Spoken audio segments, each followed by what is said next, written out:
Steve, you are the new entry of this new season. What elements of the show convinced you to want to be part of it? Well, I watched season 1. Before it came out, they sent it to me, and I loved it. I thought it was really compelling and really interesting. I don't gravitate towards sci-fi naturally, just as a fan of movies or whatever. But this one was very unique to me. I loved the story, the character-driven aspect of it. I thought it was beautiful. The writing was amazing. The actors were insane. And then I was pitched the story and the character for the next season. And I thought, wow, this is insane. This is so compelling. It was a little daunting, a little scary too, because I knew it was a broad character and that I couldn't suck. Yeah, I don't know. Talking about your character, Solo is very complex, but at the same time is very interesting. So how much did you enjoy playing it and how challenging it was to portray him? It was challenging at first, just diving into something that broad, but then it was really fun. Mainly because Rebecca is so good, and as an actor, but also just a delight to work with. We had so much fun. So once we trusted each other, it just became it was just a blast to go to work and do whatever.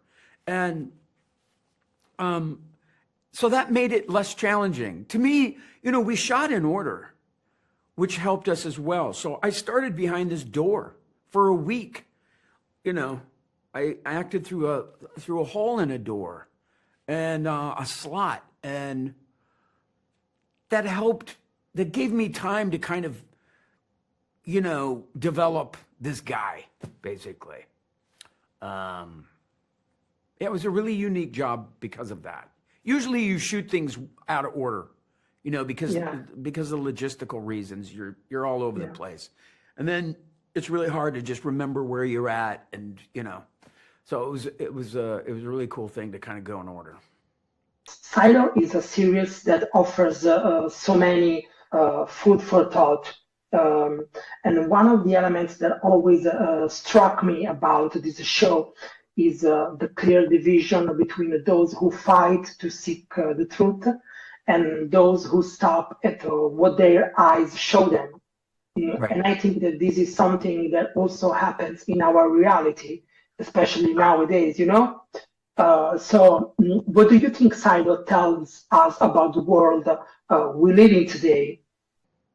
Yeah, it's interesting. And you're right. It's absurd at times, our world and how we delineate what is truth and what isn't truth. And it's even crazy that it's a topic of discussion. But there's also, you could go deeper into it and go like, does the truth help the situation, right? Like, is Bernard actually helping people, by stifling truth so that people continue to live and prosper? You can kind of argue all these different things. I would be on the side of the truth seekers. I would be, with a club in my hand, climbing up the stairs, trying to find the truth, right? And I think that is who we are. Inside, we all want to find out what the truth is, where the good is, and that prevails, I think, ultimately. The sci-fi genre can really be declined in so many ways, but I think that Silo harks back to an original type of science fiction, the one created to talk about the present through a dystopia that dangerously resembles a possible future. A future that is being created today before our eyes. So do you think that this is what contributed to the success of the first season of the show? Yes. I think the real aspect of this, that it could possibly happen, is very interesting. You know, it's not a created another world. That's why Planet of the Apes works so well, right? It's a world that we understand, that we know, that we see. It's just at a different time, you know. That's a little far, you know, but this to me, again, like I'm not attracted to I've never watched Star Trek. It doesn't do anything for me. This is completely different, and yet it's categorized in the same genre, right? It's fascinating. This could actually happen. It's scary. Okay, so my first question is for you, Tim. In the second season, your character is even more central than in the first one. What intrigued you the most about his evolution? He's like a mystery. You don't know exactly who he is, what function he serves the silo, and it's meant to be that way. He doesn't want people to know. And in fact, he possesses a truth that nobody else has and has a responsibility to keep that to himself. This is a very lonely place to be, but it's where he has to be in order for the silo to survive. And part of that sacrifice is that he can't have any kind of relationship that might compromise his judgment. In other words, he can't let the vagaries and weaknesses of the heart and empathy and compassion get in the way of the necessities that he has to use to get his job done. What elements convinced you to want to be part of this project, and how complex it was to portray a character with such strong contrasts? Well, I mean, I really love the writing. Like I'm a fan of great writing. I just, you know, that's one of the things that first things that got me into the arts was like good literature and poetry and songwriting. So reading these scripts was incredible for me. Like the writers we have on this show are just exceptional. So that did it. And then knowing Tim Robbins was like one of the main characters was a big plus for me. And I also liked that the character that they had written for me, or not written for me, but the character that I was potentially up for as Robert Sims was somebody who, you know, you could look at as just a heavy, but he had more to him than that. And I felt that I could do more. And I loved this world that we were existing in. And I thought it was a great way to explore humanity and what we were feeling right now. That was one of the things that I really loved about it, was that this show was reflecting the times. And I was like, wow, this is powerful. So those were all the things that I loved about it. And eventually meeting Graham Yost and Rebecca, that just made it even better. And now I'm like in heaven on earth, like working on this show.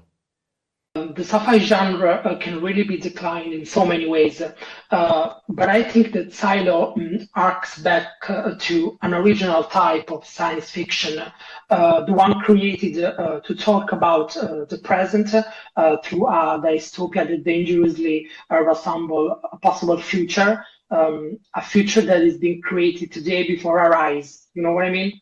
Yes. Do you think that this is what contributed to the success of the first season of the show? Absolutely. People turned their televisions on and saw their life reflected back at them, saw something that they had just gone through, a traumatic experience that the entire world went through, a world of deprivation to sensation, a world of isolation, a world of censorship, a world of authority overruling the heart. I think people saw that and said, oh, yeah, I want to see more of that because that's what just happened to me. And I want to work through that. And I think that's one of the great functions of art, of science fiction, of, drama, is it can show you in a metaphor what you're feeling inside. And this is why I believe it was such a big success. I definitely, I think, you know, it's important when you do art that it's, first of all, just quality, high level. And I think when you get people interested, like one of the most significant things that had me interested in Silo was the mystery of it all. Like, well, how did these people get here and what happened and who created this? Like, all this is like getting me going. But as I continued to read, I realized that it was like really reflecting us in our times and not even just only these times. It's so reflective of these times, but I think throughout generations, been times where the powers that be tell people what they want them to know. And they maneuver things and make it look like this person did this, or like they target certain people. You know, it's just Eliminate history. Eliminate history. So those things have happened through, you know, generations. So, I mean, for me, I think it's really just high quality storytelling that is so resonant with people, and it caught people at a time where they were questioning what's going on. Like, and so I love that the Silo was able to do that, because it actually can benefit some people in their lives, you know, to not just be sheep, to not just follow everything that we're told by the masses or the powers that be.